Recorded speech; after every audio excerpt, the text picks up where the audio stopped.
जळगावच्या एरंडोल तालुक्यामधील खेडीमध्ये विजेच्या धक्क्याने 5 जणांचा मृत्यू। एकाच कुटुंबातील 5 जणांच्या मृत्यूने मोठी खळबळ।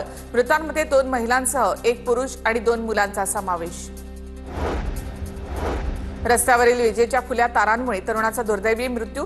भांडूपच्या पन्नालाल परिसरातली घटना।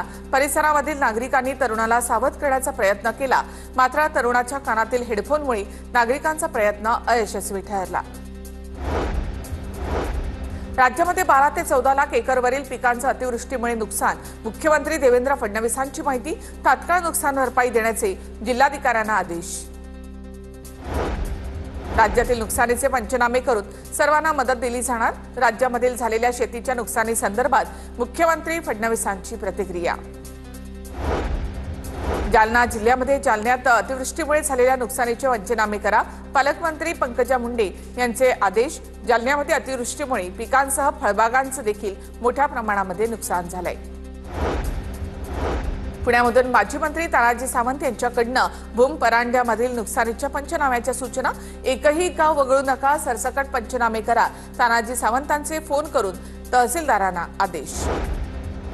मंत्री संजय शिरसाट यांच्यावर 5000 कोटींच्या जमीन घोटाळ्याचा आरोप करत रोहित पवारांनी सिडको भवनावर मोर्चा काढला।